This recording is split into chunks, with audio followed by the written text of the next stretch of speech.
Hey guys, it's Will and Jalen here, and we're gonna do a mock draft for you of the 2017 NBA draft after the 76ers Celtics trade. So with the first pick, we just alternated picks throughout the draft. And with the first pick, I went first, and obviously I went Markelle Fultz. It's been like that for about half a year now that he's been projected number one. And with this trade, I see no reason why they wouldn't draft him, as he looks like the best player in the draft. All right, guys. For the second pick, for the Lakers, I picked Lonzo Ball. Basically, this has been a lock for them for how long now, ever since he committed to the draft. With his dad talking up all the hype, and the Lakers have already fallen in love with him. I just felt like this pick is meant to happen. So with the third pick, I went with Josh Jackson. He just seems like a player the Celtics would really like, as he's really athletic. He can shoot a little bit. He plays pretty good defense. Very good two-way player. Yeah, good two-way player. The Celtics said that with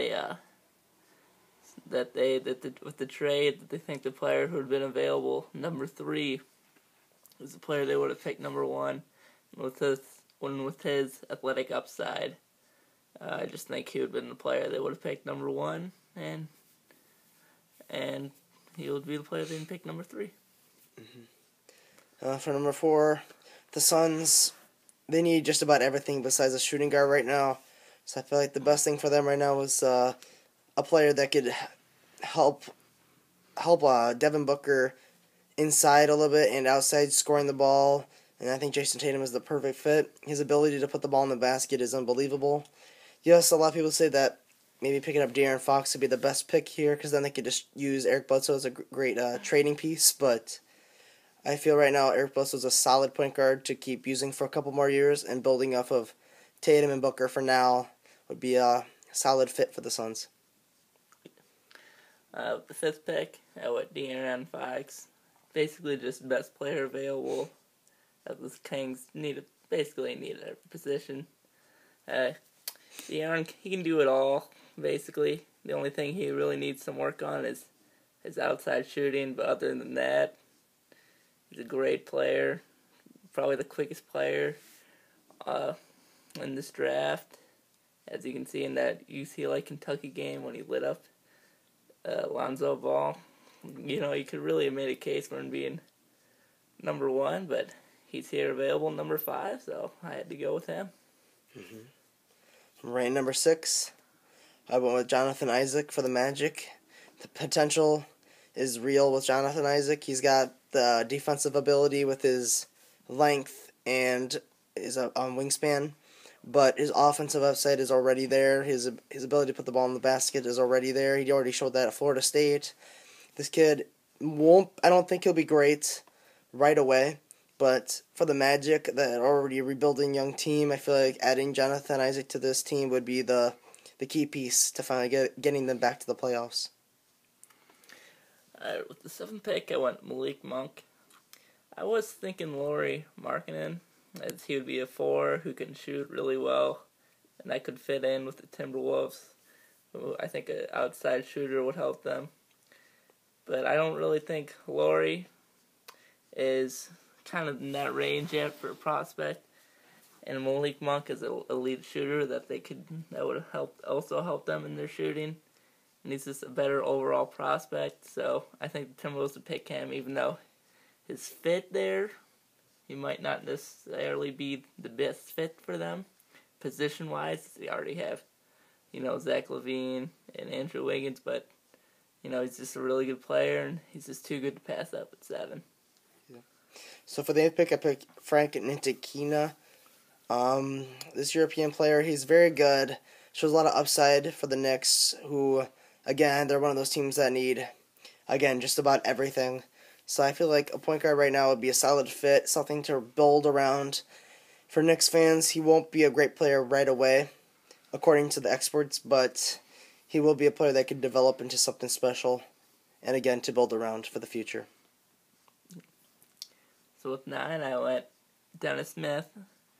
And for the Mavs, they're going to draft a guard of some kind. So at this point, either be Frank or Dennis Smith. Dennis Smith's a really nice player at NC State. They didn't have a great team, but he overall showed a lot of athleticism and a good outside shot and the ability to pass, as in that game against Duke last year.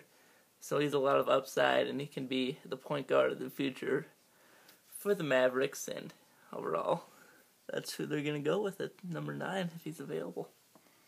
For number 10, I would say Zach Collins.